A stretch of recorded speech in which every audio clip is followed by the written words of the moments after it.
Почнуваме со вториот разговор. Даниела Тренчевска е во моето студио. Ти благодарам што ја прифати мојата покана да разговараме. Вие сте жена рејли возач. Да, благодарам на поканата. Чест ми е што сум ви гостинка во вашето студио и во оваа емисија. Така. 15 март, ден исполнет со брзина, адреналин и силна енергија зад воланот. Тоа беше мотото на седмото поред женско рели 2026 година. Јас имам подготвено од вашата федерација, од Автомобилската федерација ми испратија неколку видеа, неколку материјали, додека ние разговараме, ке можат гледачите да се уверат за што зборуваме и да видиме и сликовито покриени за она што ќе ми го кажете. Што се случуваше на тој ден? На 15 март? Да. 15 март беше многу возбудливо. Да, секоја година по повод денот и празникот на жената се организира 8 мартовско рели низ скопските улици. Имаше многу учеснички. Значи, секоја година сме се побројни и побројни, со голем адреналин и исчекувања за надпреварот. Значи, пред се пријавувањето, добивањето бројчиња, спремни возила, спремни за старт. Така да... Како се одвива една трка во рели, да објасниме па? Бака, значи, 8 мартовското рели се одвива на начин каде што се вози по градските улици во Скопје. Која е рутата? Рутата каде се почнува, каде се завршува? Значи, рутата е кај Александар Палас. Добро. На паркингот тука се тргнува. И секоја година и оваа година имаме различни рути на возење низ градот по улиците кои што по булеварите, значи. По булеварите, да, каде што ги организира организаторот на Федерацијата, точно. Имаме при возењето на рутата неколку точки контролни каде што застануваме со своите возила. Прават евиденција луѓето кои што се задолжени за тоа. Тоа е градското возење. Се стигнува, значи се вози рутата, се стигнува повторно на целта и тука се чека второто етапно возење Гинкама. Да, тоа е спретно возење, каде што е со најмногу адреналин. Да. Добро.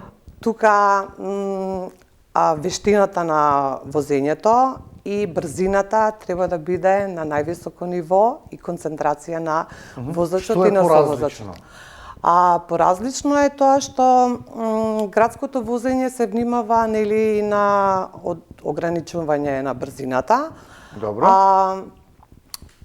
Колку се развива најмногу? Сега прекинувам со подпрашање за да биде по-динамично. Сега во сегашно време, значи со 50 км на час, со ограничувањето низ градот некаде 30. Не, меѓутоа кога е рели трка, колку се постигнува најголема брзина?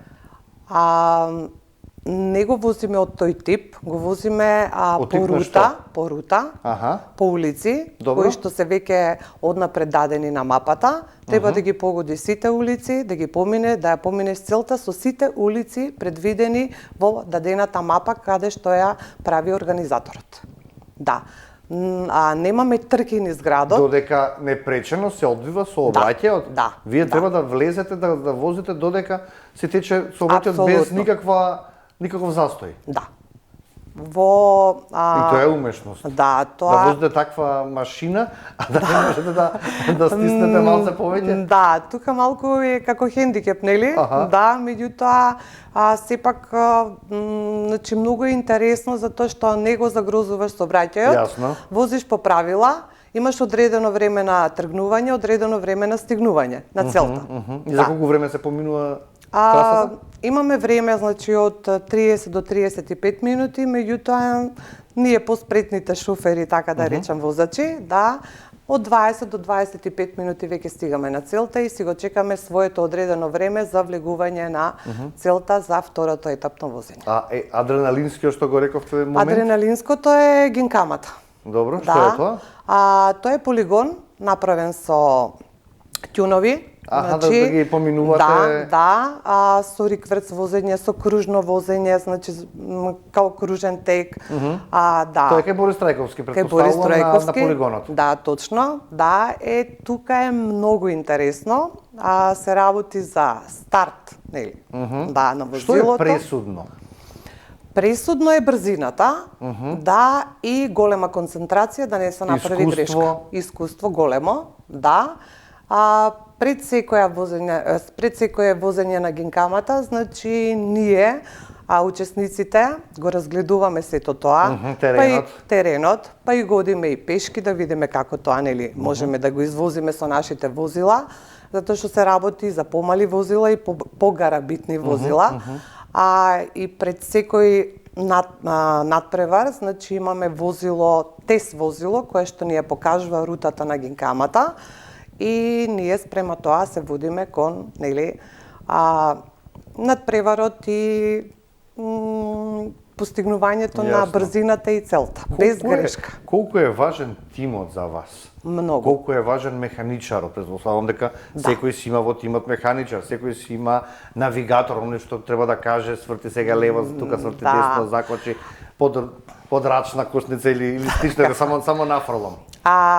Колку треба да бидете заедно временски за да се читате со поглед што се вели? Тимското возење, значи, се состои од совозач, жена, задолжително, не sme да биде маж, да. Тој многу помага во нашето, нели, возење и во градското возење и во гинкамата, затоа што тој совозачот те насочува по кои улици да возиш, однапред веќе рутата поставена, да, внимава на времето на тргнување, внимава на времето на влегување на целта, и на гинкамата, значи кога се вози, исто така, значи многу помага во нештата каде што можеби во дел од секундата се губи концентрацијата на шоферот, на возачот, нели? Тој помага да, како да кажам, да ви исправи во некоја грешка ако претходно како се носи таа одлука во последна секунда.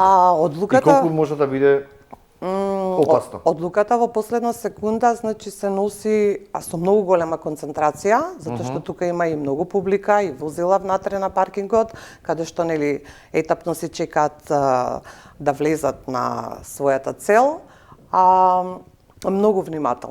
Многу внимателно, и пресудно е тоа што, значи, кога ќе ја извозиш последната рута од гинкамата, тука додаваш газ, излегуваш од целта и веќе си среќен. Меѓутоа, значи, и нозете ти се тресат, значи, од возбуда што си направил и дали си направил некоја грешка, затоа што при возењето ти не гледаш дали правиш грешки, совозачот ти помага, меѓутоа има и, нели, комисија која што суди, стручни лица, така? Суди, каде што го мерат времето, покажува црвени знаменца ако во случај, нели, направиш грешка, тука се губат негативни поени и така натака.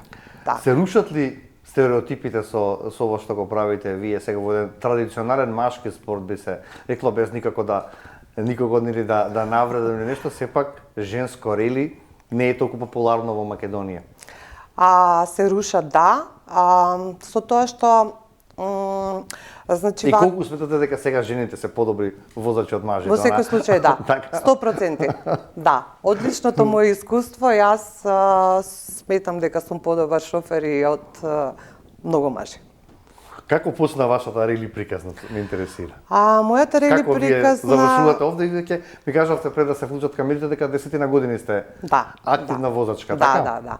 10 години учествувам во секоја рели трка која што се организира. Подоцна ќе зборуваме за овие пекари, сакам приказната да слушам. Нема проблем, да. Секоја година сум учесник во 8-мартовското рели, во кое што ме внесе, значи, една моја многу блиска пријателка, Сузана, која што за жал денеска не е меѓу нас. Она исто, значи, и претходно се имала такмичено, така да. Значи, она ми предложи, јас без размислување прифатив, и така 10 години сум на целта каде што има многу жени и сум среќна поради сето тоа. Сте биле љубител на на трки, сте гледале формула, сте го сакале автомобилизмот, предпоставувам, идол, некој, не знам.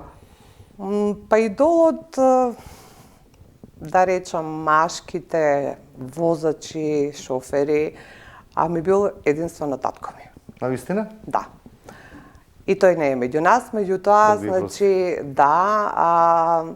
он беше еден толку позитивен човек и толку... Надпреварувач или не? Па, со адреналинско возење по улиците низ Македонија и низ светот. Секогаш бев напред до него, секогаш ми покажуваш и секогаш велеше, сакам сето тоа што го имам јас да ти го пренесам на тебе. И така испадна.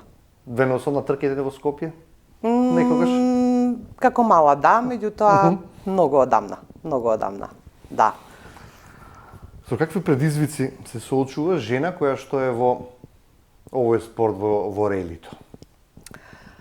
Се соочува со големи предизвици, значи со многу големо внимание треба да се вози.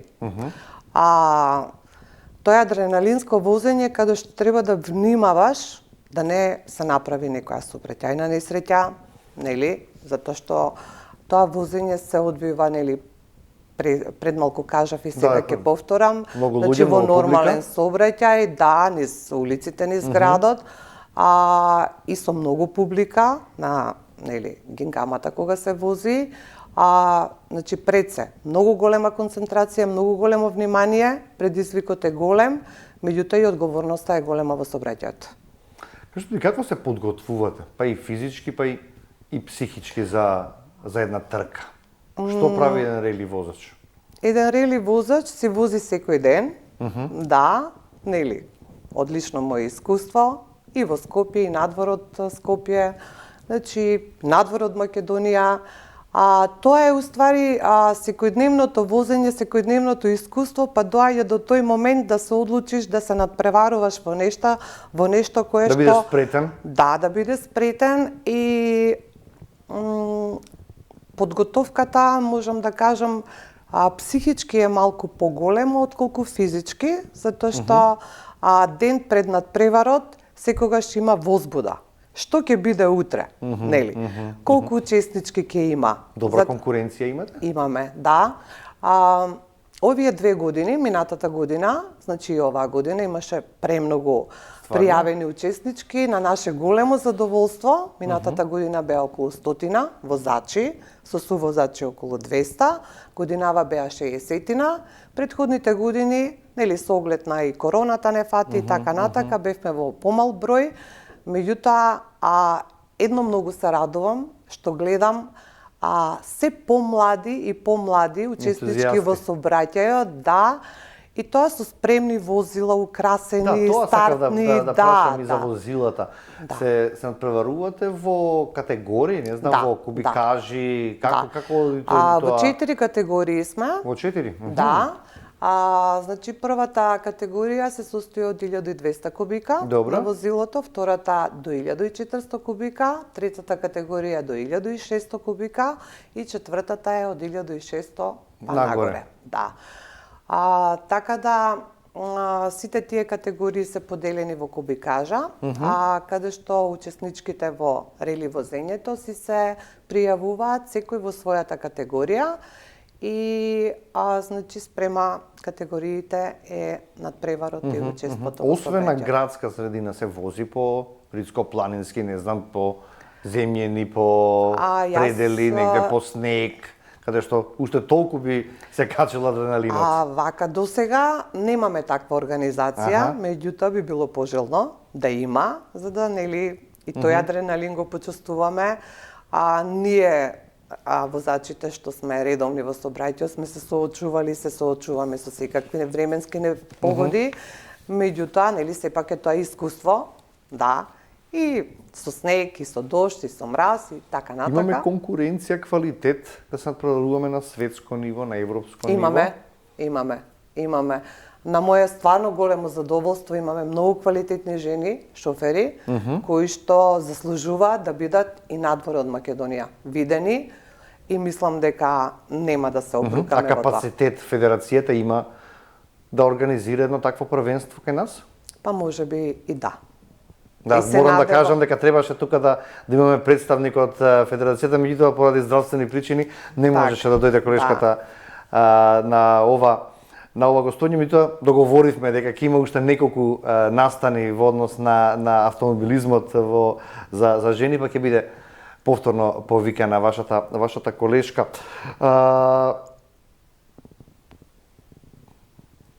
Предизвикот сакам да го слушнам уште еднаш во на вашето како се комбинира приватниот живот со овој професионален вид на Многу нормално. Многу нормално. Приватниот живот си е приватен живот, каде што сепак ќе кажам секојдневното учество во сообраќајот. Малтене мене не ми е доаѓа исто, тука малку да ми доаѓа во секој случај да, меѓутоа сити тука веќе не дозволува ништо. Така да сакам да потенцирам, значи, длабоко во себе, мојот живот е автопатот и белата линија. Повеќе автоматик или на мануелен менјач? Возам и автоматик, возам и мануелен. Немате проблем? Немам проблем никаков. Ми кажете сега за пехарите. Кога се освоени, како се освоени? Да, вака, значи овој пехар е освоен 2021 година, на моје големо задоволство и бев премногу среќна, ми е прв пехар, во класата до 1600 кубика, тоа е со моето возило, да.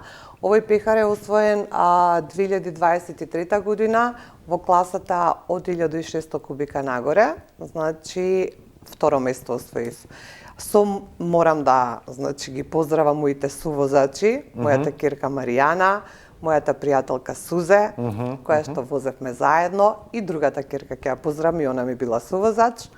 Така да секогаш ме поддржуваат и се прекрасни совозачи и координатори на целата трка која што се одбива. Ги гледате како идни возачи? Ќерка ми Маријана, да. Да? Да. Има афинитети? Да, апсолутно. Го има тој потенцијал и сакам да, нели, учествува и она во некои дадени рели организации. Засега ми е сувозач, меѓутоа се надевам дека ќе биде и возач. Сакам да напорака до сите девојки и млади, па и жени кои што сакаат да бидат дел од ова една порака до нив. Пораката моја би гласала вака: да сме многу бројни, да им докажеме на мажите дека можеме повеќе од нив, да бидеме на повисоко ниво во однос на возењето, нели? И да има многу надпревари вакви, да има вакви дружби, затоа што на таквите дружби запознаваме нови луѓе, нови шофери, значи стануваме пријателки, разговараме на темата која што, нели, возењето, сакаме да организираме, да има организации, да има значи почесто вакви дружби. Не да биде ова како, да кажам, само за 8 март по повод на жената. Да. Нека го има неколку тоа настани во годината, два нека пати, три пати во годината, не само во Скопје, не само во Македонија и надвор од Македонија. Заслужуваме да бидеме видени, затоа што имаме квалитет, навистина. Така. Да. Кога договаравме овој разговор, рековте дека морате да стигнете на вашето место, работно место до 12 часот. Морам да им кажеме и на гледачите, вие работите во градинка, една од најубавите професии според мене во Македонија. Се грижите за нашите најмили, за дечињата, за внучињата. Една минута да ги поздравите и сите вработени таму. Да, ги поздравам сите колешки, им благодарам, значи, на секоја поддршка со години наназад, посебно да раководителката, Ане што ми овозможени да бидам тука денеска гостин. Инаку ве извади од работното место. Да, гостин во вашата емисија и би ги поздравила моите внуки Дарија и Срна. Во моментот ме гледаат. Да се живи и здрави. Благодарам. Со третиот пехар ќе дојдете ексклузивно кај мене да го промовирате кога ќе го освоите. Желба имам, да се множат, а третиот би ми бил уште поголем предизвик.